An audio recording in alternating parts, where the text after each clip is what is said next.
Week 7 Monday Night Football is going to provide an amazing matchup between two late-round drafted quarterbacks, but both on the tail ends of each career. Brock Purdy coming in second year, first as a full-time starter of the San Francisco 49ers, one of the Super Bowl favorite teams, and Kirk Cousins, who has had, honestly, just a legendary career, even going back, because when he got drafted, it was shockwaves through the system because you're just watching it and you're like, Redskins just drafted Robert Griffin III. Why did you guys do this? And then, lo and behold, everything happens with RG3. Kirk Cousins comes in and is the quarterback there for 6 years, right? I believe 7 years, and then decided to part ways with them. And he's had an amazing career so far in Minnesota. And it's a shame the way that it's ending up now because, especially to watch this quarterback series, he seems honestly just like an amazing dude in general. Seems very insightful. Would love to kind of hang out with him and have a beer. Well, you're more than welcome to come on to our podcast and do an interview. I think I could speak for both of us. But just how passionate he is, I think he's a great leader. It's just unfortunate that he's just not on a football team right now. I think that it's conducive to going out and winning a Super Bowl. There's offensive line troubles, defensive troubles as a whole. Also, then, too, Justin Jefferson being on IR. Those are just it's not a good recipe for this team in this game from my point of view. What are some of the kind of objectives and your overall thoughts on the Minnesota Vikings team up to this point in the season? They've kind of been what I thought they would be. So last year they won, I think it was like 11 games by less than one score. And it's like this year you look at some of their losses and it's like Tampa Bay week 1, 20-17, Eagles 34-28. Chargers 28-24, Chiefs 27-20. Like they're all these one-score losses that I think are just they're kind of regressing back to the mean.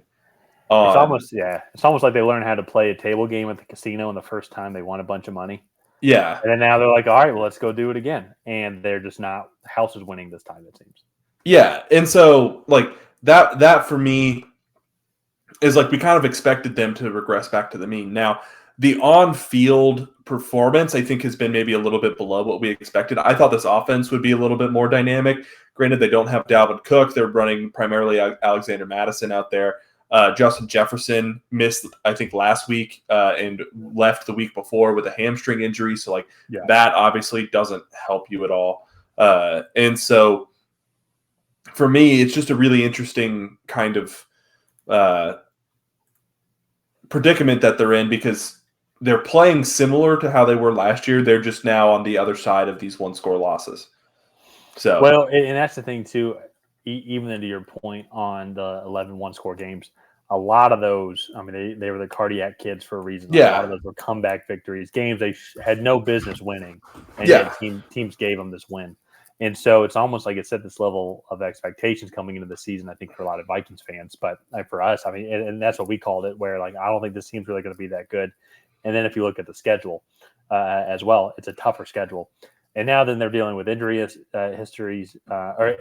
with their star player, so to say. And just in general, I don't know how the team can make up for it. And they struggled to put up, they had 19 total points, but one of that was a defensive touchdown. I think they'd only scored 12 points up to that point offensively. To be fair, that's without Justin Jefferson. No, but that's to my point, though. This was against the Chicago Bears defense. Yeah. If they had Justin Jefferson, I think there would have been no problem winning that game. And they would have been able to probably put up 28 just because he would have torched that defense. But not having him on this team on the field takes away such a dynamic level of this team. Offensive line struggling to block people still. Offensive line is struggling to open up running holes for Alexander Mattison and the running back. The offensive line is just struggling. They're just struggling. Offensive line is just struggling. And so that's what I'm looking at for 2024. If they do end up picking in the top 10, I'm looking at guys like Joe Alt or who's the Penn State offensive Olu Fashanu. Thank you. I can't. I'll say Joe Alt and you say Olu's name. Olu is short for something else, but it's Olu Fashanu is. And I'm looking at the 2024 offseason now already for them, and I'm thinking offensive linemen and actually Brock Bowers, that tight end would be pretty cool. Move on from TJ Hawkinson potentially. They just extended him. That's fair. That's a good point. I take that back. In general, let's move on to the 49ers for this Monday Night Football game. A couple of major injuries for the 49ers that happened in the Browns game, which I personally think led to the loss of the Browns, even though the Browns played really well and they got lucky with a missed field goal by Jake Moody. But Christian McCaffrey, his shoulder, but potential he could still end up playing not as bad as initially thought. Sorry, he was ribs. My apologies. Still not as bad as Christian McCaffrey was the quad. Christian McCaffrey hurt his body. It's somewhere on his body he got hurt.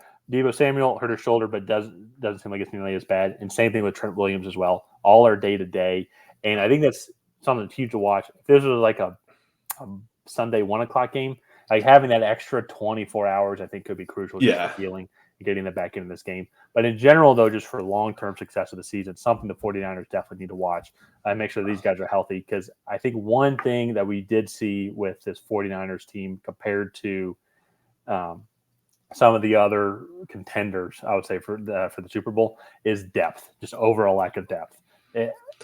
There's obviously a big difference between Christian McCaffrey and the rest of the running backs, but even in this offense, then you take it and put Deebo Samuel is also out, and you have Trent Williams, who was banged up for a little bit and missed some time.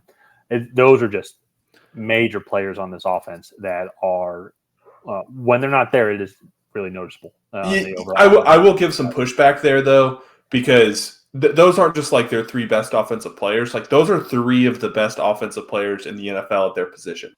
So, like, there is going to be a big drop-off there. And with having those guys, they're going to be paid bigger money. The fact that they all avoided major injury is great. I do expect one or two of these guys not to play on Monday, just for the pure fact that I think Kyle Shanahan is looking at the long game here and is like, okay, if I want Deebo Samuel late in January, early February, maybe I just give Deebo Samuel this week off. Same thing with Christian McCaffrey, right? He's a little bit of a smaller running back. I think at like 210, 215 pounds, if I'm not mistaken. Maybe just give him the week off. Trent Williams, he was able to come back into the game, so I'm not as worried about his ankle injury as I am about the other two guys. But that for me is kind of where I'm leaning with it. Either way, I really like the 49ers' chances to come out ahead in this matchup. So, in general, yes, I agree with you as well. I think just overall, just talent-wise, one of the issues I think just in general is the Cleveland Browns have one of the best defensive fronts in the league. So that was just going to be trouble for any offensive line, even the 49ers offensive line when healthy, to deal with. I think that caused some havoc. The Vikings don't have that. They do have Danielle Hunter, who is probably on the trade block, especially too, depending on the outcome of this game. But maybe he can cause some trouble. But in general, though, outside of that, defensively, there's not really too much else that the Vikings can do to, I think, stop this offense. No matter if Deebo plays or if Christian McCaffrey doesn't play either.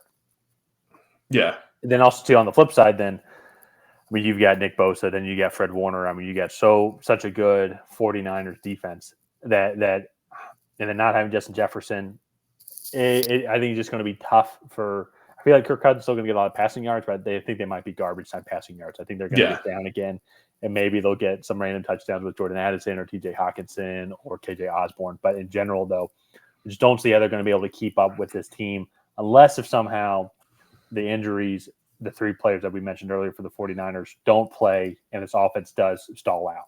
Yeah. Yeah, and that was one thing. Like, I still felt like even when push came to shove, they were still able to move the ball into field goal range against the Browns without two of their three guys, and one of those guys was playing on the other leg in Trent Williams. Yeah.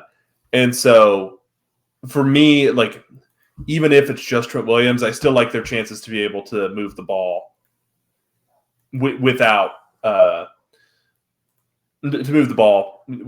too much hesitation. Just, I think Kyle Shanahan, this is going to be a big Brandon Ayuk game. And Juwan Jennings will probably be a popular waiver wire target this week, I think.